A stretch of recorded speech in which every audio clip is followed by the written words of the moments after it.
What did Karl Marx mean when he said, democracy is the road to socialism?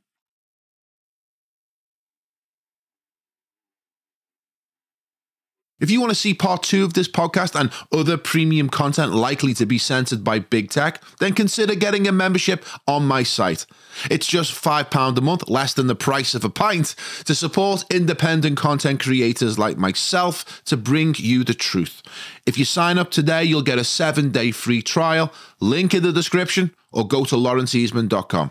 Joining me today for another action-packed episode of Eyes Wide Open is Darren Denslow, host of Digging Deeper on TNT Radio, a free speech internet radio platform spreading truth around the world. Darren is a former science teacher, chemist and weapons procurer for UK's nuclear arsenal, who, after taking the red pill, dedicated his life to exposing the lies and corruption of the elites who have hijacked the West. In part 1, we discussed Darren's latest run for public office after he challenged the Uniparty in Plymouth by running as an independent councillor in the May local elections. The main thrust of Darren's platform was to generate awareness of the 15-minute city gulags and give some much-needed pushback against the dominance of the Uniparty in the UK. We chat about the failure of democracy across the West, the lack of solutions on the table, and what the future holds for the UK in the coming general election. In part 2, for members of my site, we talk about the things that would normally be censored on big tech, like excess deaths, the medical weapons of mass destruction, the war in Ukraine as a proxy of the woke demons trying to destroy trad Russia. That, along with other epoch-changing Psyops, makes this a conversation you don't want to miss. But now, it's time for our guest. Darren Denslow, welcome to the show. Really appreciate you coming on. Welcome. My pleasure. Loz, returning a favour after you come on my show on TNT Radio. And I see you're no longer in Portugal. You're back in Blighty. Yeah, I'm back in Blighty. Are you missing the sunshine? Well, that's the problem, isn't it? We don't really get much sunshine here. And in Algarve, you get 300 days a year of sunshine. And one of the distinct things that stick out is the fact that the sky is so clear. And then you come back to England and you pretty much, you know, it becomes pretty obvious pretty quick that there are some weird shit going on in the sky. And there's like this lattice effect that we see in the sky when they're out spraying or whatever it is they're doing. And it gets to the point where I don't think it can be denied anymore that there's something going on up there. I don't know what it is, but as sure as hell can't deny that there is some concerted, organized effort with the way that the planes are operating in the skies. And I've seen a thread on Twitter. So there was a day that I came back recently and I was looking up in the sky and I went, what the hell's that? And my dad did. He went, have you seen what's going on up there? And then the computer must have been listening to me, because next thing in my Twitter thread is that someone else had posted a picture in Cheshire, right, of the same day that we'd noticed it. And then the whole thread in the Twitter thread was other people in the local community all posting pictures of the sky in their area. So it was obviously that blatant that it was becoming an issue for people to post it online. I don't know what it is. What are your thoughts on that, Darren? I mean, it's funny that chemtrails has come up as the starting point of our conversation. But I had my friend Nick, big shout out to Nick in Croydon. She sent me a picture yesterday evening saying, "This is my skies right now," and it was the crisscross pattern. There was no planes in the sky. Any of these pictures where we do see these like lattice or network of contrails or chemtrails in the sky, rarely ever see the actual pictures of planes producing them. And that was the same last night. But that's the first time I've seen a picture and I'll go, I know that's 100% genuine. I know who sent it to me. I know she's not trying to wind me up or anything. She's somebody who will be skeptical of things like the chemtrail agenda or conspiracy or whatever you want to call it. And the question is, why, if somebody is doing that, would they want to poison the air? Because they're poisoning the air that they are breathing. So, well, yeah, it doesn't add up, does it? It doesn't make sense. There's part of it that we poison all the water. I know. They're drinking the water as well. Fluoride in the water. It's like, well, don't you drink the water as well? You know, that's a good point. into the sea, and we're killing all the animals in the sea. We cut all the trees down. So I mean, it wouldn't be surprising if they're poisoning the air, or Bill Gates is trying to block out the sun, or they're creating clouds, or whatever the intention is behind it. But yeah, it's definitely weird, and something that I've always dismissed until recently. Yeah, I think I've never really entertained it much. I've just kind of kept it at a distance, and it's always there, it pops up in your feeds, doesn't it? But I've never really gave it much attention until it became so bloody obvious in the sky, and I thought, okay, what is this? So I don't really think it's like a poisoning. I don't really buy into that, but I do entertain the idea of weather modification, right? And whether that's seeding clouds for whatever purpose. I don't know whether they do that. I mean, even Kate Bush was aware of cloud seeding, which is one of her famous songs, isn't it? Which is a homage to William Reich and his orgone machine, and creating clouds in the sky. Cloud busting, the song was called.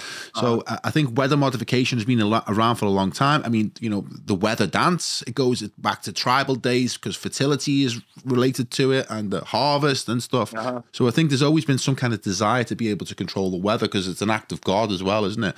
And it seems that this idea of weather modification is now seeping into the public discourse, because I see it in the feeds. I see the mainstream media talking about, oh yeah, of course we do weather modification. Yeah, haven't we told you before?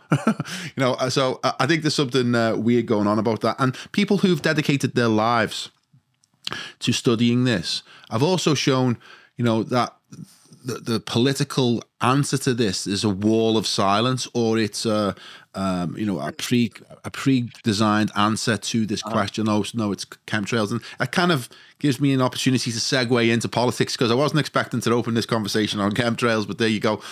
Now, the political solution to these issues that we're all talking about seems to be a complete dead end, at least trying to get politicians to act on the behalf of the people who they represent. It seems to be party first, people second.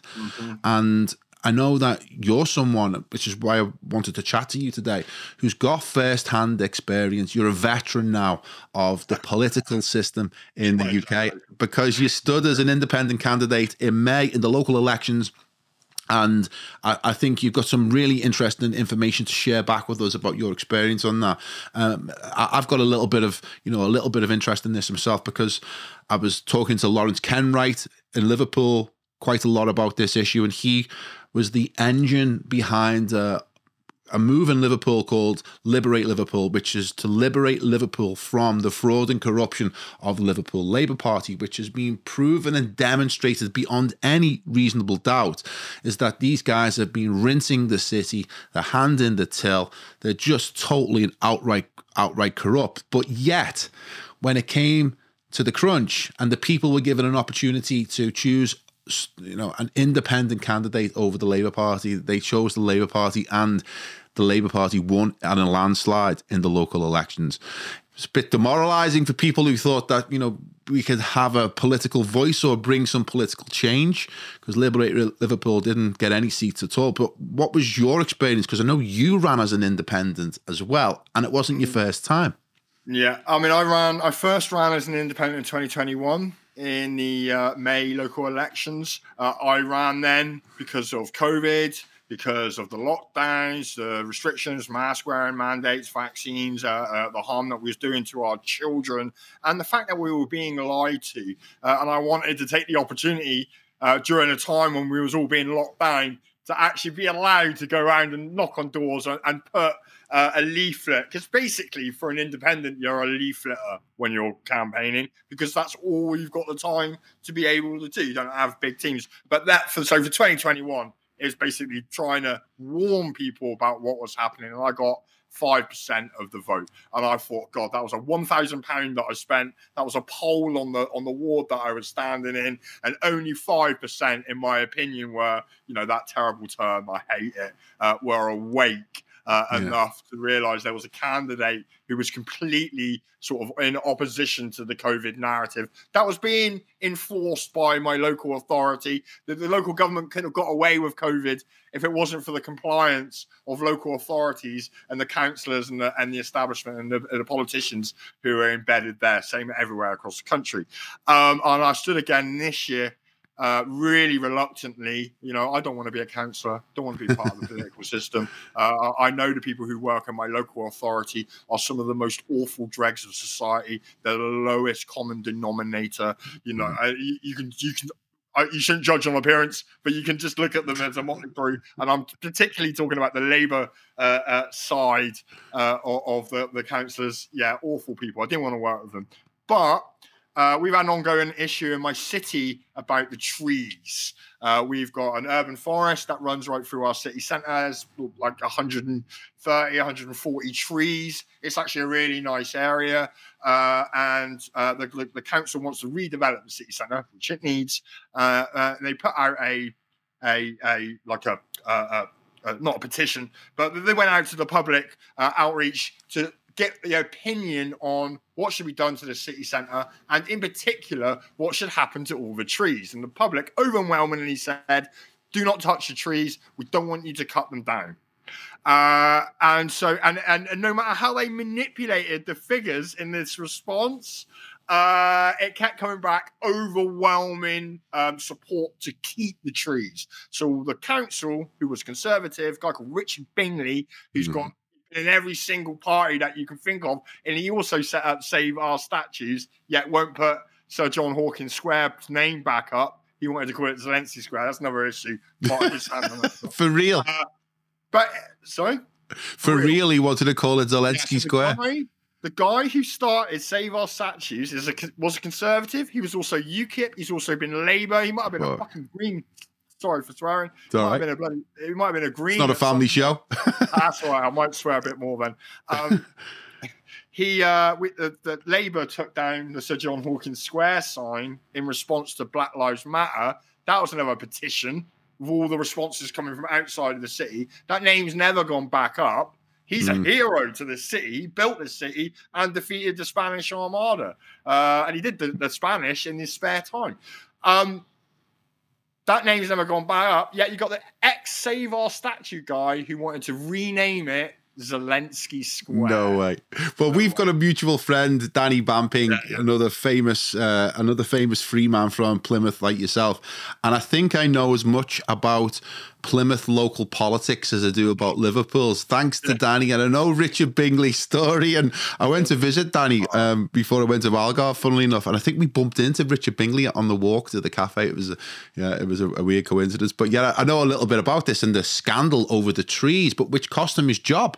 Yeah. So what he did in the face of overwhelming sort of disapproval or support to keep the trees, he signed an executive order. 2 hours later, they all come in, fenced off the area, started cutting down the trees, and they got away with, I think, 109 mature trees that they cut down. Some of these had nests in and all the rest of it. And I don't want to come across as a tree hugger.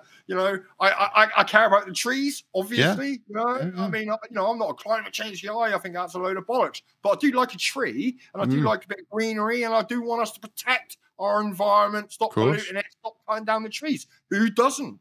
But I was more deeply concerned that even at local authority level, the decision-making process has nothing to do with the will of the people. They are going to do whatever they plan to do, whatever they want to do, regardless. We saw that with the COVID lockdowns when I stood then. And now we've got things like 15-minute cities and low-traffic neighborhoods and ultra-low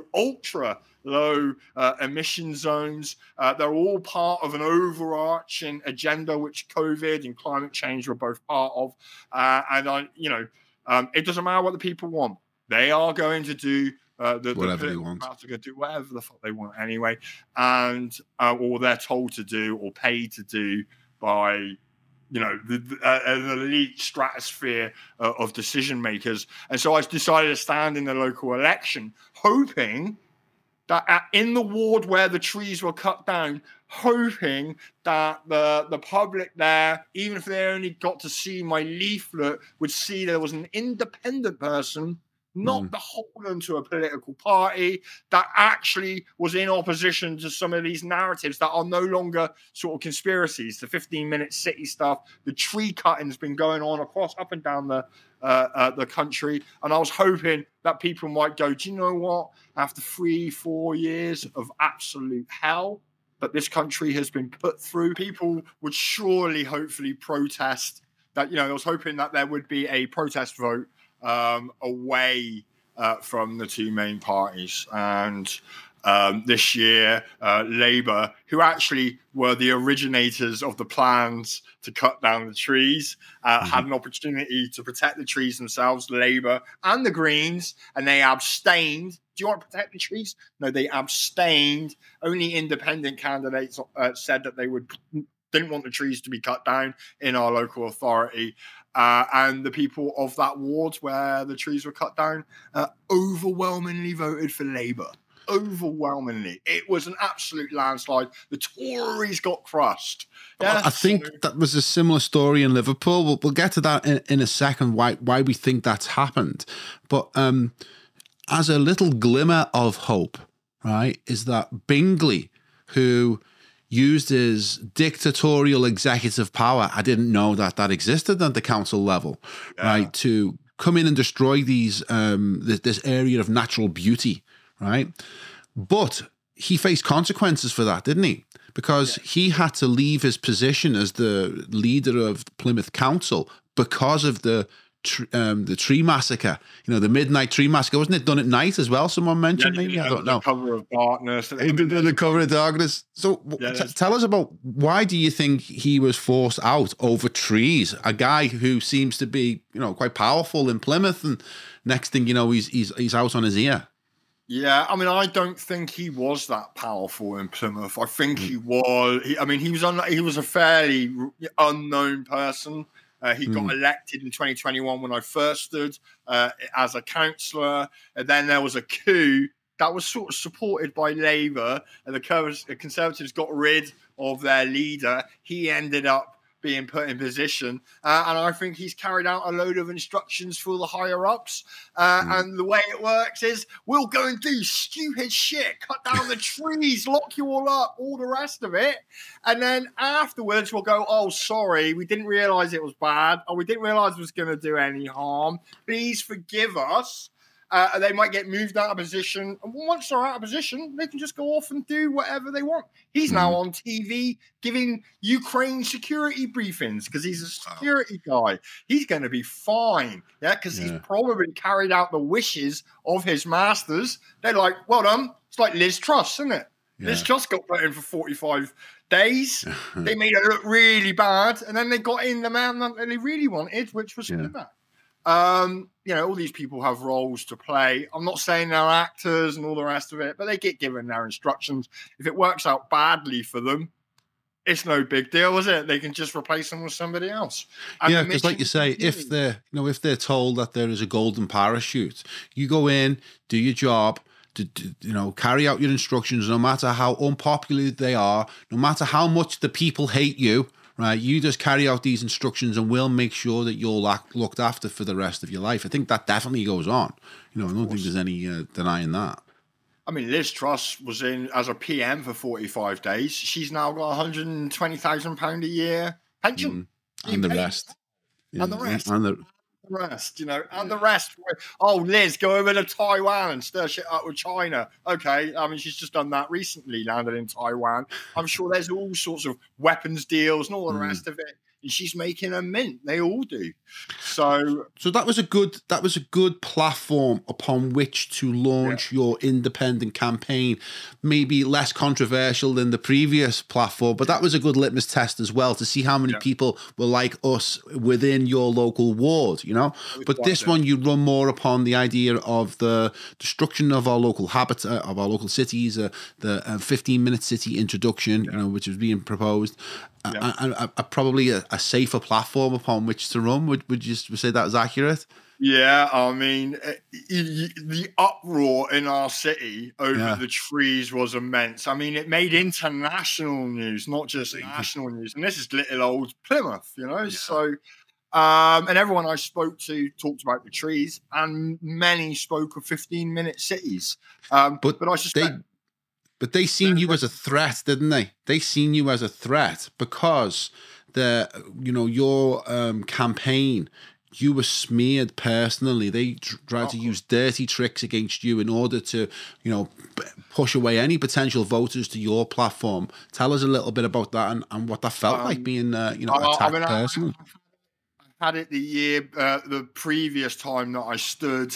But this particular year, the minute I announced that I was standing, so they were already aware of who I was. I got quite a prominent social media platform, and obviously I work on radio as well. And there was Labour sycophants running their mouths, calling me the most racist man in Plymouth. And that label was labelled on all the independent candidates, because there was a group of us, of about 14 independents who were trying to pool our resources and our manpower and make sure we got a candidate in every ward. So yeah, we were all labelled as racists and conspiracy theorists. We had a big banner that was being towed around by a car. That the person responsible for that, the guy who owned it, his business, was apparently approached by Labour, saying, if you carry on moving that banner around the city for the Plymouth Independent Group or the Plymouth Independent Alliance, then you're going to lose business. He had some sort of threat, so he stopped. I mean, it was enough for him to stop. So, there are two examples of the dirty tricks employed by the political candidates, the political opposition, and it's Labour. You don't see any of that from the Conservatives. But what's interesting is how they use these dog whistle words, right? And how they associate them with a certain opposition or dissident voice. For instance, it's because who are they really trying to influence when they call you a racist, right? Well, it's only really that group of voters who they know that they've done a demographic analysis upon, that they know that they're the people that turn out every local election because the turnout's pretty low. So that's the target of the propaganda, in a sense, to make sure that they keep their pen away from you in the ballot box. Now, you were campaigning on a platform about 15-minute cities. Well, that was one of your campaign positions. Now, if we notice recently is that one of the global leaders of 15-minute cities, in fact, he's the president of the group that represents them, is Sadiq Khan. Sadiq Khan, I think it's C20, I think it's called, which is the C40, is it now? They've doubled the amount of cities that are involved. The T100 as well. Right. So Sadiq Khan either was the chairman for the year that it was in London, or he still is. Now, he came out recently and said that the far right are against 15-minute cities, or people who oppose 15-minute cities are the far right. It's just obviously ludicrous and crazy, but all he's doing is associating the word far right with opposition to 15-minute cities to condition the voter, right, who is going to turn out and put a cross on the red rosette. What's your take on that and how they were calling you those names, even though it's clear that it was a ludicrous smear? And you'd think, well, how does that influence the voters? But it seems that it did, and Labour won a landslide, didn't they? Yeah, I mean, I don't know if it necessarily influences the general public, but like you said, it's a dog whistle, but it's about cementing their core red Labour voters and making sure, as you said, that they keep that support, and they may just scare off a few other people from voting for people like myself or Danny Bampin or Nick Kelly or whoever independent candidates that was standing. And but the thing is, the problem with the political system is that people pay no attention to those dog whistles. Yeah.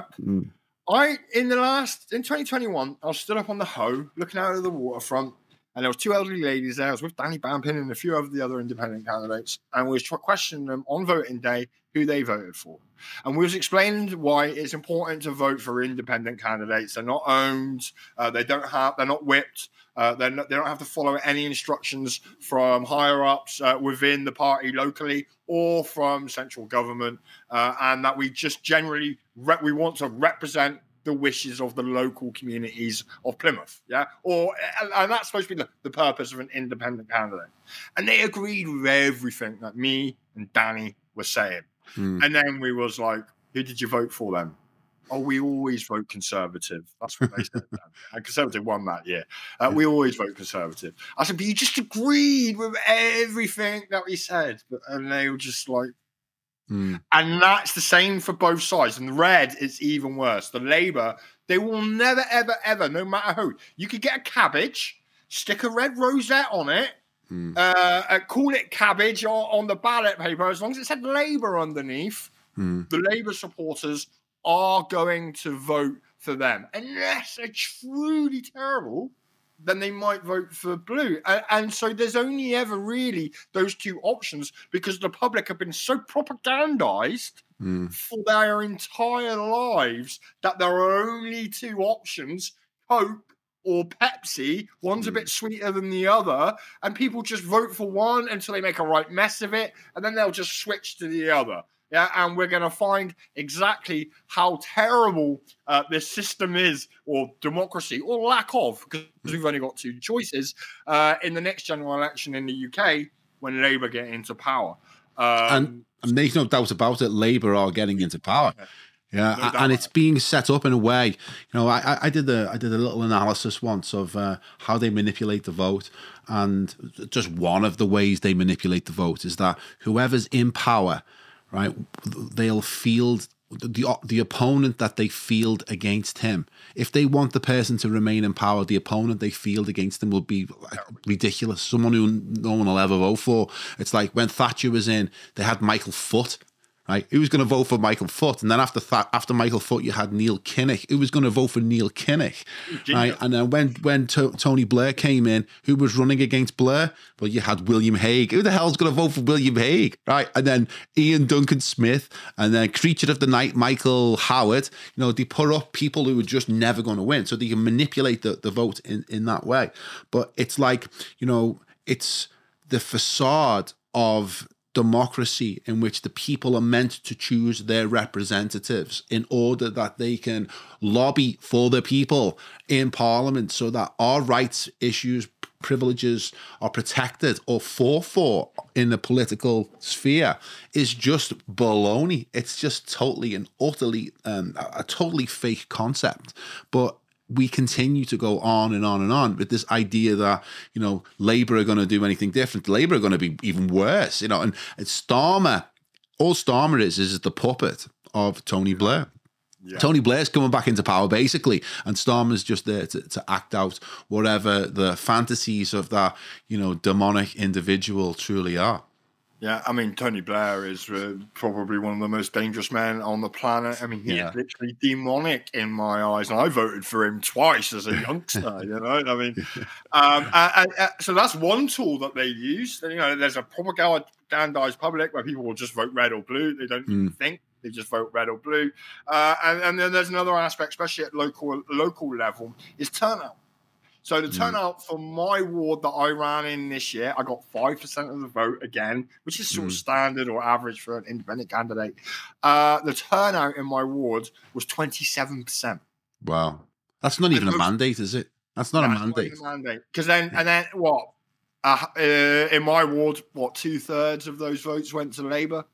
So basically the country in the UK, same as the USA, same as any of these democracies, you know, Australia, Canada, it's a little bit different mainland Europe because they're not sort of English-speaking countries, is that your country is run by those that decide, those who turn up. Yeah, and the problem with those that turn up is that they're either red or blue. Yeah, because the average person who goes, I ain't voting, I don't fucking like any of these people, and voting doesn't make any difference, or I don't want to give my power away. None of those people are going to the ballot box locally or nationally. And so most of this country is ruled over by people that have been selected by a minority and have been selected by their own. And that to me just says that the system is completely broken. And I don't know how you fix it. Enforcing uptake or forcing people like they do in Australia to go out and vote on pain of a fine. I wouldn't pay the fine. because if everyone turned up, the people in the establishment wouldn't be in power, and so they'd have to just fix the election. I don't think they want people to turn up. I think they're happy with the turnout that they've got because they know that they can control that turnout. It's like, I did an interview with Matthias Desmet from Mass Formation fame. Really good, interesting conversation, that one. And he talks about how they segment society for mass formation. So they know that 30% of the population will always fall for the mass formation, and they will absolutely be committed to that with almost they'll put their life on the line, right? They'll never shake off. They're totally committed to the mass formation. Then there's 40% in the middle who will sway either way, depending on which way the wind blows, or they're scared of the government, so they just go along with it, but they don't believe it, right? They're not, they're not the zealots. And then there's 30% like us who will just never buy it, right? No matter what they say, no matter how they try and spin it. But so I think that, that core 30%, the people who are 100% in balls deep on the mass formation, that's the voting bloc. They're the people who are turning out for Labour Party or the Conservatives every single election. They're just, like you said, is that you spoke to those old women, you give them the ideas, but they still voted Conservative, And I think that's what you're up against. And they don't want that to change because they can control the electorate through a low turnout as long as it's for them. In Liverpool, right? Liverpool, after being exposed, the Liverpool City Council, after being exposed as being totally corrupt, totally robbing the people and rinsing the public for the last 12 years, the people went out and voted for them not en masse, but they won by landslide. So it seems like it's an impossible situation. Independence seems like it could be one solution, and I know you've said that it's difficult for us in inner cities for independence to have any success, but there is some evidence of success of independence. I know you mentioned something about a place called From, is it, where it's a Frome, Frome? That's in Somerset. Is it in Somerset? Yeah, it's in Somerset. I think Frome is a council, or it used to be all independence. That's full of independents. There's no party, is there? I don't believe there's any political parties. And I understand, and if you're listening to this right now, you can go and check for yourself, and call me out, whatever, if I'm wrong. That during the COVID lockdowns and that, it was one of the freest places that you could be, because the independents there didn't go full hog with all the restrictions, probably because their constituents were talking to them, and because they weren't beholden by parties, were listening to the concerns of the people that they were supposed to represent. So, but I mean, trying to change the dying wall red and blue voters, I don't know how you can do that. I bet there's loads of voters, I bet there was another 5% of voters that were turning up to vote in my ward, going, I'm going to vote for the independent candidate. And when they got there, they had a look and just saw red and blue, and they thought, it's a wasted vote. Yeah, it's the wasted vote argument.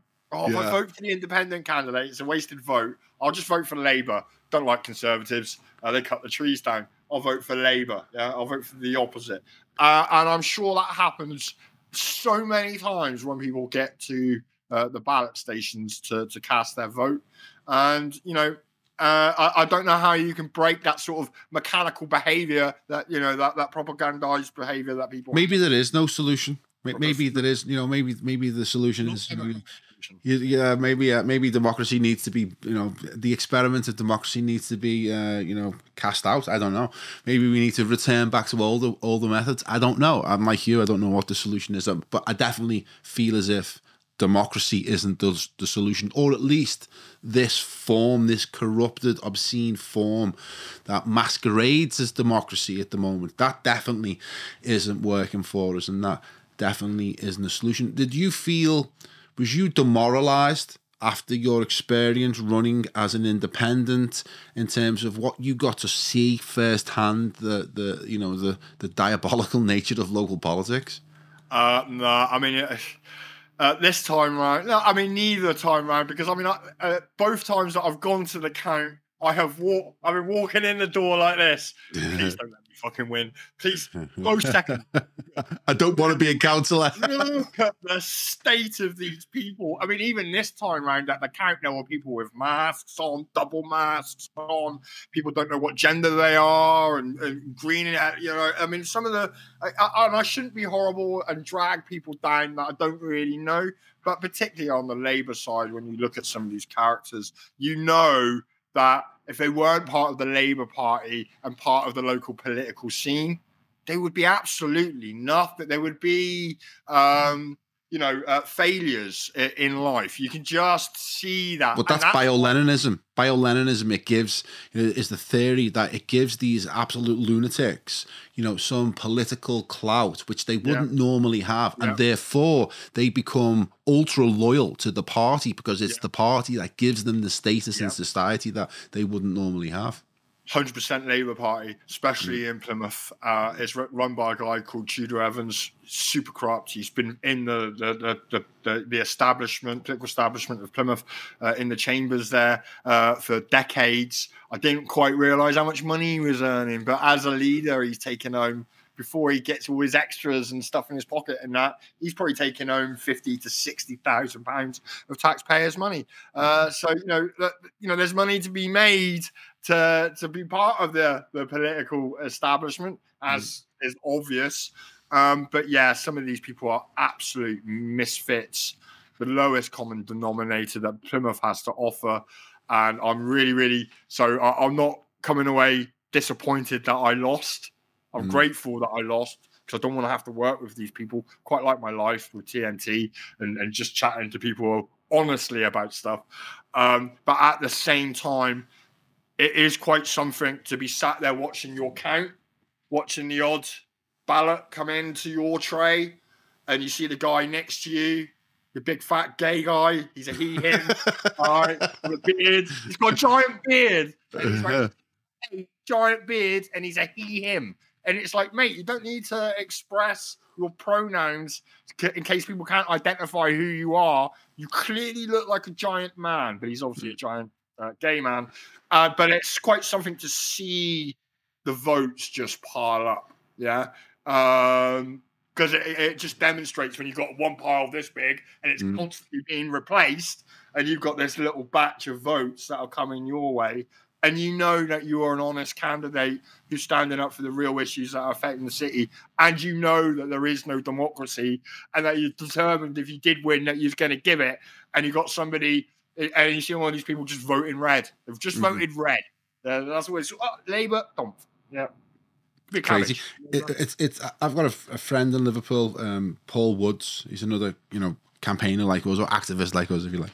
And he run as an independent, must be about 8 years ago, in Huyton in Liverpool, or in Knowsley, sorry, not in Liverpool, it's just outside Liverpool, but it's regarded as Merseyside. And he ran as an independent, and he's really well regarded in his local community, and he's a great guy, does a lot of great work for his local community, and he would put up a really strong challenge against Labour, right? And I went to the count. Right, I went to the count, and it was the first time I'd ever been to a count, and it was like, okay, this is interesting. Look at this, what's going on here? This is actual local politics, seeing it, happen and unfold. And it was an unusual experience. And he was, like you say, you were watching the counts being piled up, and he was taking the lead, and we were like, oh, this is what's going on here. He's starting to take the lead, and then towards the end of the count, with something like an hour to go, the Joe Biden effect happened, right? And Labour, whoever it was, walked in with the postal vote, right? Last minute, dumped the postal vote onto the table, and they were nearly all for the Labour Party, right? Boom. And he just took him ahead of Paul, right? In the last hour and a half of the count. It was so blatantly obvious, and people told me, said that's how they do it. That's how they're able to manipulate the vote, is the postal vote gets piled in, Yeah. Because a lot of the postal votes, they do them by going around old age pensioners' homes and saying, you know, we'll register you for vote. You're going to vote for Labour, aren't you? You're going to vote for Labour, and just manipulate these. We'll post it for you. I mean, here they drive around. They know who their voters are. Yeah. They know all the people who are voting for them, and they'll drive around and pick them up and take them to the ballot station in buses and in cars and walk And it's them only down. we're only talking about small numbers, aren't we? Because I was surprised when I started to look at local politics statistics, and I was surprised how few votes these people who were voted into office actually get to wield these positions of quite influential power locally, where they're in charge of big budgets and they can impose freedom restricting directives or executive orders like Bingley that can destroy the local community. And they're voted in on something like 1,000 votes. Yeah. 1,000 votes. It's nuts. I mean, typical wards, in Plymouth, 10,000 people. And the Labour candidate who was against me this year got 1,600 votes, but he demolished everybody. And that was the same across the board. But that's still only 16%, 10%, 15%, whatever the tally finally was of that ward. The rest of them aren't represented. And they won't be listened to unless they vote for Labour. It's a tyranny of the minority. Yeah. It's a tyranny of the minority. The nominators and the people who are voting. Yeah. That 1,600 people who voted for Labour in my ward. I'm sure if you had a picture of that 1,600, you'd be looking at some of them and going, "Oh my God, these people are making decisions for us." Yeah, and it's crazy. That concerns me. I don't know, and as I've to save myself, repeating myself, I don't know what the solution is. I stood this year as saying, I'm offering a solution, and nobody's going to take it. Nobody takes it. How do you get the other 85%? How do you get the other 80% of people or 70% of voters to even turn up and put a cross in a box? Well, but the people are just so demoralized, aren't they, with the political system? And maybe that's deliberate so that they can control a small minority who they know will go out and vote no matter what. No matter how demoralized the rest of the country are, there's this nucleus of voter that will always turn out and always guarantee them to vote red or blue. Occasionally, when they want to change the government, they will cast the blue as the demons. So even the core voters will shift to red just for that particular election. Like what's going to happen with Starmer. We're going to see a landslide Labour government, like we've just witnessed locally, is that, people just shifted to red. What happens with the Conservative vote, to be fair? I know Boris picked up a lot of votes in the GE in 2019. But that's the Boris effect. And, he's popular for whatever reason. I think he's a lying traitor myself. The Conservative voters just didn't come out. Yeah. So only the Labour voters come out and some the other stragglers, because the Labour are hardcore cultists. And the Conservatives are like, well, I'm never going to vote Labour. And so they just don't come out and vote. So, just abstain. Okay, I'm with you on this, to be fair. I don't quite know what the solution is that I've kind of given up on a political solution, I know that much, or at least a democratic solution. And I don't think we have the power at our level to really bring about any influential political change. It maybe has to be done higher up. I don't know at what point we go higher up and we find any good people, because it seems like it's just packed full of globalist Kabbalists, and I don't really know the solution myself, but we can maybe attack that another time, another day, when we're more inspired by solutions. But before we move into part two, I just want to kind of wrap up part one, because not only are you a fantastic independent candidate for Plymouth, but you're also smashing it with TNT Radio, which is a new radio station that's emerged over the last few years as a real voice for freedom of speech, and giving people like you and I and others around the world a platform or an ability to listen to truthful content being debated and discussed. And you've got yourself quite a good platform on that channel. Tell us about TNT, how it came about, how you found yourself as a regular radio host on that platform. So TNT started at the beginning of 2022. I had actually been contacted in 2021 by the potential the boss of TNT, but then I got censored and suspended permanently from Twitter, so I lost all contact. But anyway, the TNT started in 2022. It is a freedom of speech platform being broadcast out of Australia. I believe, I don't know the full details about the owners and where the money is coming from, but there is a substantial amount of money that's being put towards TNT and the TNT brand. They've brought in a variety of hosts from around the world. And it's effectively people at home in their own studios, in my flat, in my bedroom.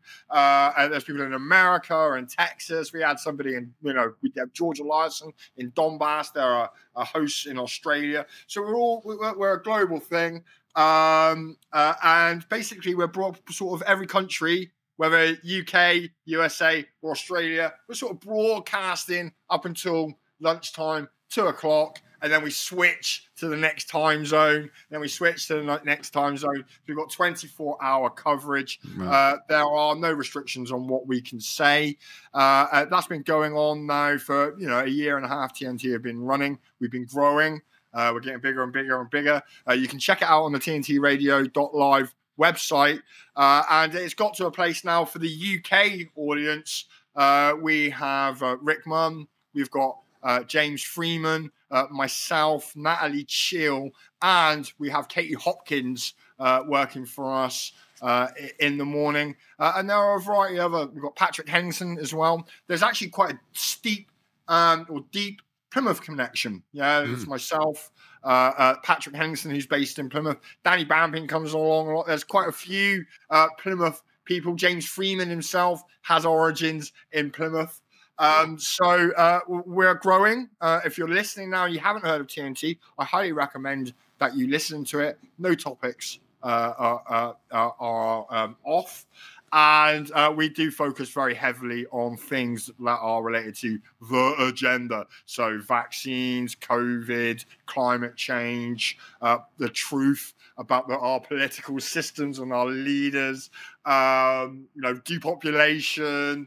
We could go on and on and on the topics that aren't off limit. And I've really, really enjoyed working for them, and it's been a great opportunity. So, and if you want to check out my show, Digging Deeper, it's 1 p.m. on Sundays UK time, and it's a popular show.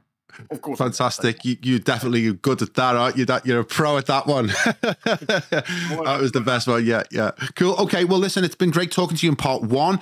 For our members and our subscribers, we're going to move over to part 2, which you can catch on the website. And we're going to talk about vaccines or excess deaths in vaccines, the type of things that will get me banned off YouTube, which I'm currently sitting out a couple of bans at the moment. I'm waiting for that to expire.